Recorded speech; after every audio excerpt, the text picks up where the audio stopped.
I just finished writing and reviewing the new album by Under Oath, and I need to decompress that floating turd. Let's see if this record can help.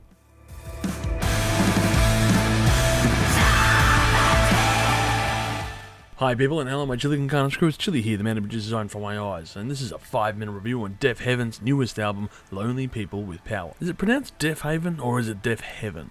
Anyway, something I recently learned about Deafheaven is that they are considered as a poser black metal band. I'm not sure if this is just some kind of long-running joke in the community, like how Ghost isn't metal, or just how kind and charitable Gene Simmons of Kiss fame is, but I do have to ask, why?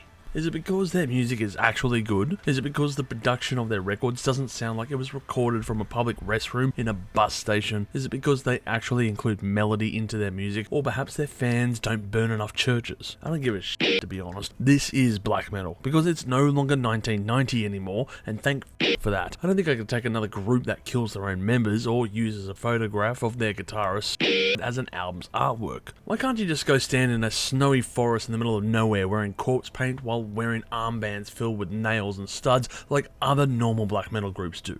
So enough about the haters, let me decide for you if you will enjoy this or not. And yes, I do get the sarcastic sense of irony of that sentence. First up, I have to give a shout out to RK for introducing me to this band, and he is likely watching this video.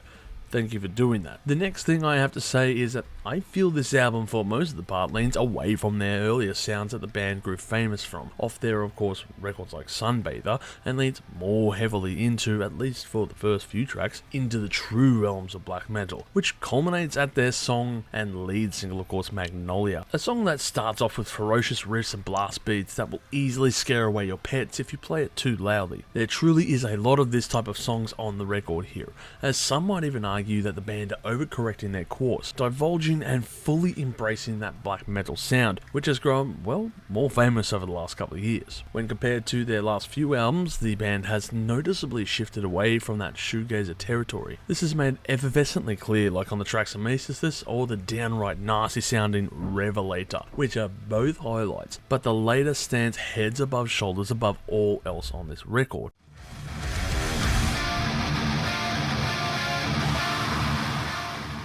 That opening, that sick and twisted riffage, those blast beats, it's so haunting and chilling in its tone. When I heard the first 10 seconds of this tune, I knew that this was going to be next level, as it just melted my face like that guy from the Indiana Jones movie. I got goosebumps instantly. This song just tore shreds off anything that I heard earlier off the album, and that benchmark was already set very high. It is a force to be reckoned with, and of course it brings the pace down to a crawl around about the halfway point as we anticipate what is to be expected. And like the eye of any storm, the other side smashed us with whirlwind drumming and such force for the last few minutes that it becomes purely mesmerizing. Not only the best song off this album, but a high contender for a best song of the year here. Now I must admit that I still don't know which side of the fence I sit on for the song Body Behavior, and I don't think this song knows which direction it wants to take either. It feels like a commercially accessible song compared to their other songs off this album, yet it still retains of course the black metal snarl. The jury is still out to this day.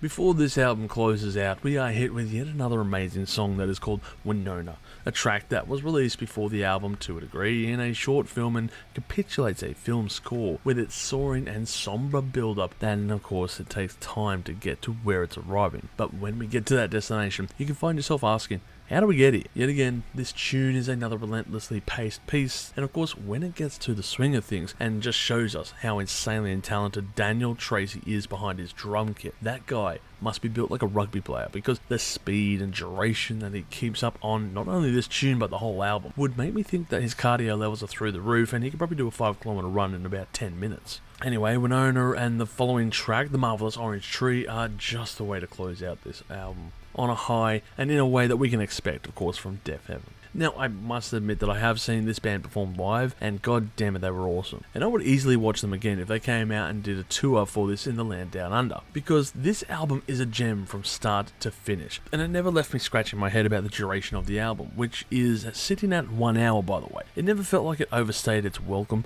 and to be honest, that hour just breezed by listening to these tunes. Overall, I'm going to give this album a score of 9.5 million chilies on the spicy scale, with my favourite tracks being Magnolia, Amethyst, Revelator and Winona. Straight up, if you hated this band before, then this album might not change your mind. So just go back to that venue filled with 13 people and enjoy your true black metal quartet. But to those who aren't so close-minded, this is another absolutely solid album by Deafheaven that not only the fans will enjoy, but the wider community. And that is no doubt in my mind. Who knows where it will end up on people's lists for the artist's favourite albums, especially when you're talking about a ranking, but then again, it's still early days, and only time can tell, I guess. Something, however, tells me that this will be a solid entry, and maybe it'll make its way slowly into the top 3 of their lists. Anyway, make sure to comment below and tell me your favourite tracks off this album, as well as letting me know what your thoughts were about this record.